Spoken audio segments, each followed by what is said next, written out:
Olga, before we talk about the room, how are you? You had the coronavirus. Is everything okay again? Everything is okay again, yeah. I had coronavirus in March and recovered, and since then, so far, it's been okay. I wonder if I can get it a second time. I don't know, but I'm being careful. Mm. And yeah, just doing whatever I can. Has something changed in your life? I mean, how are you dealing with the virus? It's still out there. Yeah, it's still out there. So I just I wear a mask all the time. It's quite uncomfortable, but I have no choice. And I constantly disinfect my hands. I always have my hand sanitizer with me. But I do it like a million times a day.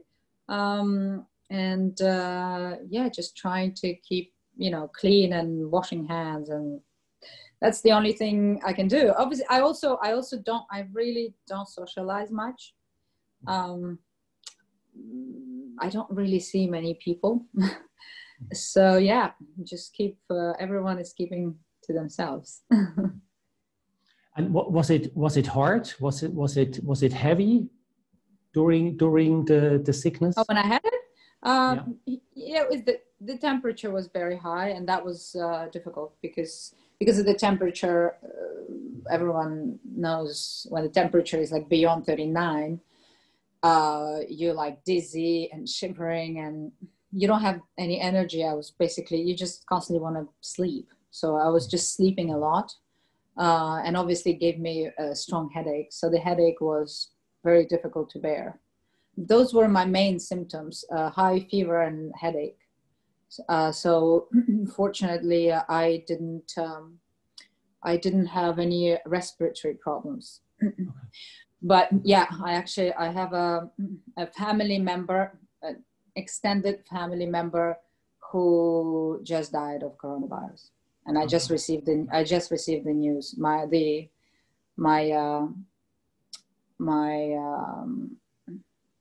My great uncle's wife, she passed away. Mm-hmm. Okay. So yeah, people are. Yeah. Sorry to hear that. So sad. Yeah. I think we're all, unfortunately, a lot of people are going through that. So it's tough times. Yeah, it is. It is. Let's talk about your movie, The Room, who's coming out now on DVD and Blu-ray. What is the first thing that comes to your mind when you think back to that movie? Oh, like how fun it was to film. It was so great. The crew was lovely. We were all getting along and good friends. And Christian was a great director because he was very open to improvisation and just trusted us as actors. So there are lots of small bits of improv in the film, and we were just doing the way we felt it should be, and Christian embraced it, and we were very creative, and yeah, it was. And look, I loved the script, and when I read it, I thought it was very interesting. It was an unusual idea, and the way it develops as well. So I was looking forward to making it. Okay. You know, when I watched the movie, I couldn't stop.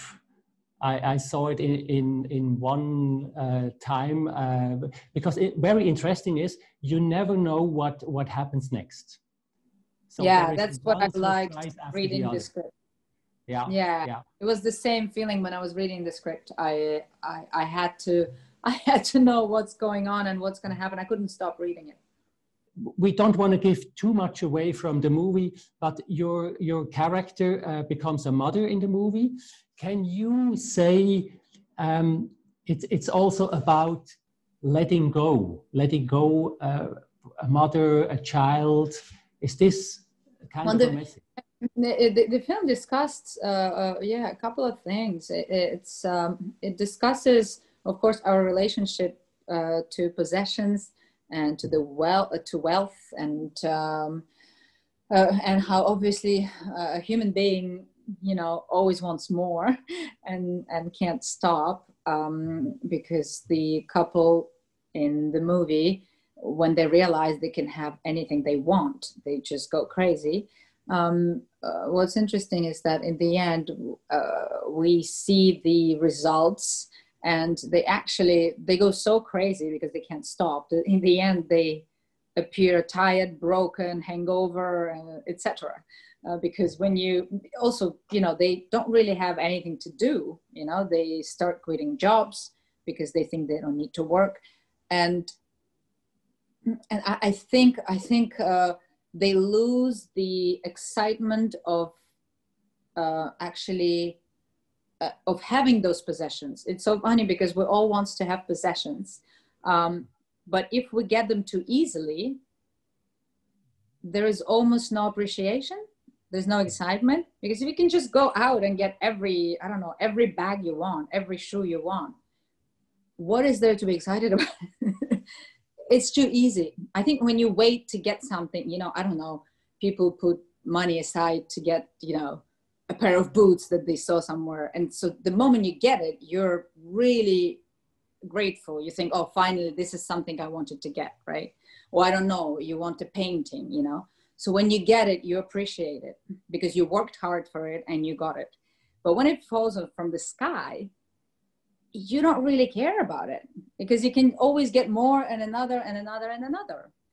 Like my character says, when she loses a necklace that was really very valuable to her, she said, well, I don't care because I can always get tons of others. And it's kind of, that thing is kind of sad because nothing matters anymore. Nothing matters in life. And I think it's a good lesson to see that, you know, that actually if you do have things too easily and you need to do nothing for it, as opposed to being happy, it actually makes you depressed. Yeah. Yeah. While obviously we think, oh, if I could have everything in the world, I'll be happy. But Absolutely. It's at what price?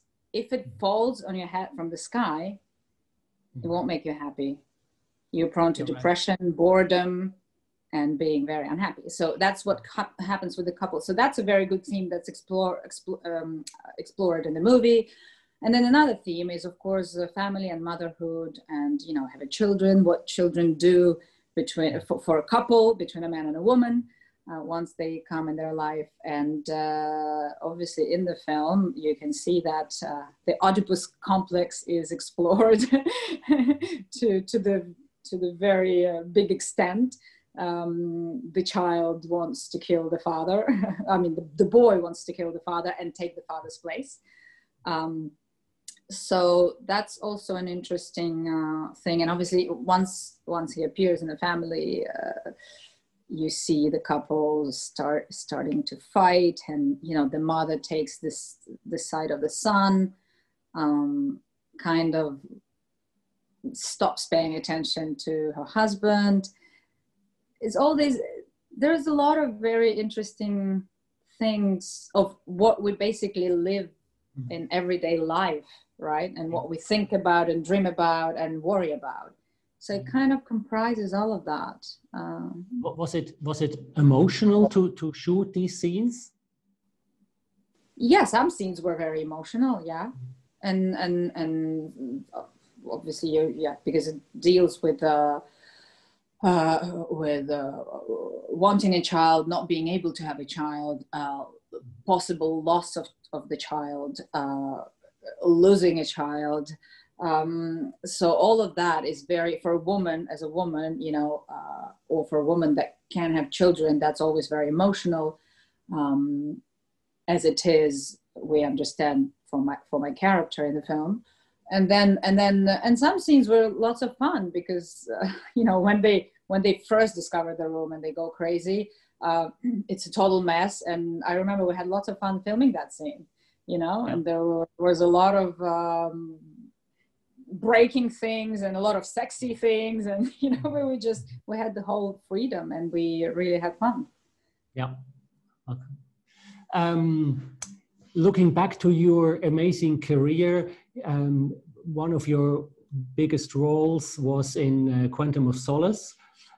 Since then, is it easier to choose roles since then, since that success, that worldwide success? Easier? No, I mean, it's not. It's not about.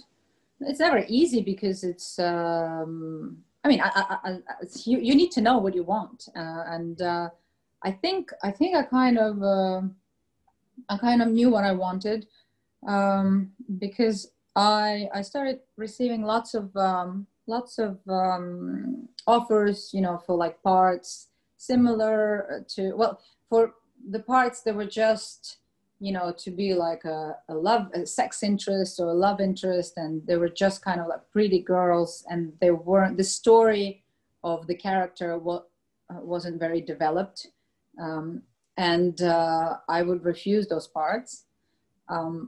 And I don't know now if it was right or not. I mean, I could have ridden that wave, but I decided not to ride the sexy wave. That was my choice. But I think in the end it was a good choice, because then I think it's thanks to my saying no to those parts that in the end, and my last works were like the type of film like The Room, or, you know, all those movies I did in France that came out, and some are coming out. I got lots of very interesting roles in French cinema lately. And so I think for me it was important to establish, to be taken seriously. And unfortunately, you know, I knew that people could have prejudice that if, you know, if an actress always plays, you know, sexy or pretty roles, then somehow that's all that she can do. And I knew that I could do more. So I had to say no to certain things. It was a sacrifice, yeah. But I know exactly why I did it. Have you any memories on shooting Bond, especially about director Mark Forster or your co-star Anatole Taubman, because they Swiss. That's why I'm asking. Yeah. No, of course, yeah, good memories. Oh my God, Anatole is so funny. Yeah, we really got along with him. I haven't seen or spoken to all of those people for ages. So you know, it's like you become very friendly during the shoot, and it's you know, film like set is a funny place because you work so closely together, you become friends, and sometimes it feels like it's for life, and then suddenly, you know, it ends and everyone goes on with their lives. And even if you think, oh, we're gonna keep in touch somehow. Yeah. You know, you just, yeah. And with some people you do, but most of them just, you know, you just never really see them again unless you work with them again. But of course I have very fond memories of all of those people. And it was a great time, you know. It was we had a blast on filming James Bond, that's for sure. Yeah. So Olga, thank you so much talking to us. All the best for your movie. The Room is out now on DVD and Blu-ray now. I look forward for your next movies. Thank you. Thank you so much. Thank you. Hopefully we can release them in the cinemas soon. Yeah, and hopefully next time we match person to person on a premiere or what else. Yeah. Fingers crossed. Thank you very much.